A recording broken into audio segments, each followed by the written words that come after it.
like there's an idea, and I'll talk a bit about it as we go on, but there's this idea that what we've learned so far is golden and that's the answer. But there's always better ways of doing everything. And if we don't try and sit and go through that process of getting new ideas and thinking we're going to be stuck in our ways.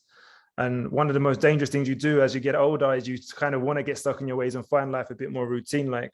But challenging our thinking will help us do three really important things. So the first of those things, because we've got the power to influence the development of these three things here. Better teams. So as a coach, we've got a job and we've got a responsibility to make better teams and develop better teams. The second thing, better players, but maybe most importantly is better people. So because we are responsible as coaches, whether you're working with 3-year-olds, 15-year-olds, whether amateur or professional, because we've got that responsibility, like what an opportunity is for us to be better and then therefore develop these three things much better than we currently are. So it's kind of a responsibility without wanting it all the time to be better, to help the other people be better around us. So the idea that the current way is the best way is a dangerous mentality. As I mentioned, that's the thing we've got to stay away from. There's always a better way, whether you're Pep Guardiola, Jurgen Klopp, some of the PSO coaches in the chat, we've got, there's always a better way. So, and I think the senior coaches, the more experienced ones will tell you that they're also learning, they're continuous learners. So that's a really important aspect that we have to keep continuing. And then when you look back over time, there's some big ideas and revolutionary things, both inside and outside of sport, that were not needed when they first came out or not needed when they were first suggested. So the funniest one or the biggest one I'll give outside of sport is the internet. So outside of sport, when the internet first came about, it was this thing, oh, we don't need the internet. What's it going to offer? It's going to be a waste of money if people invested in it. And you look at the internet now, our whole life is based around the internet.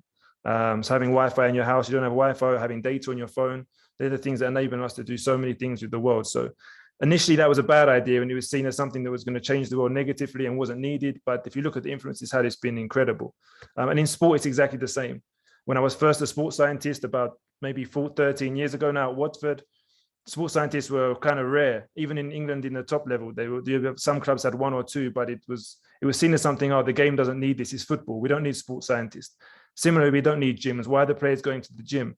We don't need video analysis. Why are we having analysts? They don't help us. They're causing problems. GPS, psychologists. So all these elements that now are fundamental parts of the game were initially, when they were first thought of, they were taboo. They were a problem. They were negative. They were challenging what was already inside of the game. So what's important for us to understand now is we've got to find the new things. So there's already sports scientists, there's already gyms, there's already analysis, there's already GPS. How do we now find the next things and the new things that are really going to take coaching and football forward? That's our responsibility. So even inside football now, there's coaches that still don't want to absorb the new ideas and they're kind of resistant and holding back. But what you'll find is that football is forcing those coaches out, and we don't want to be those ones that are forced out. So you'll find at the top level now, if you're not using analysis and using sports sciences and using psychology, those coaches are going to get left behind.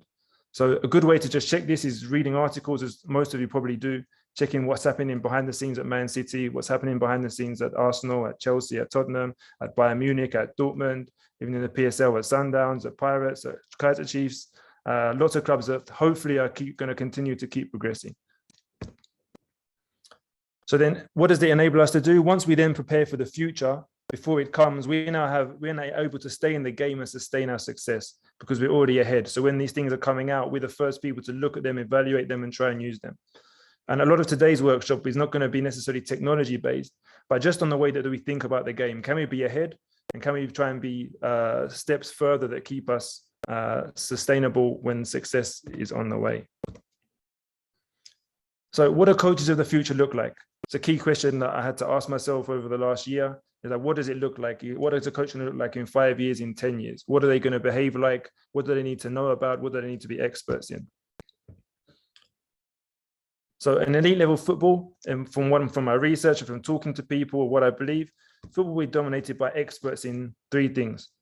So first of all, as you can see, the coaching expertise is growing in the game. The coaches at the top level now have an expertise or understanding of what is the practice of coaching. Not just football, but what is the practice of coaching? What is the pedagogical, the psychological background in teaching and learning? So that's one thing that you'll see coaches will be expert in. The second element is now management, because now coaches are not just running clubs themselves. And at the top level, sometimes they've got 20, 30, 40, 50 members of staff to manage. One club has about 15 analysts alone. So just the analysis department has 15 people to kind of oversee and be responsible for. So management is going to become a bigger part of the industry. Something else we have to become an expert in. And then, of course, football. You have to be experts in football. Now, that's the part maybe more enjoyable and what coaches like talking about more. But these three things, if you're thinking about where you want to go in football and how far you want to get to, these are the areas you've got to be an expert in, not just understanding the game, understanding management behind working in the game, and then the coaching element also.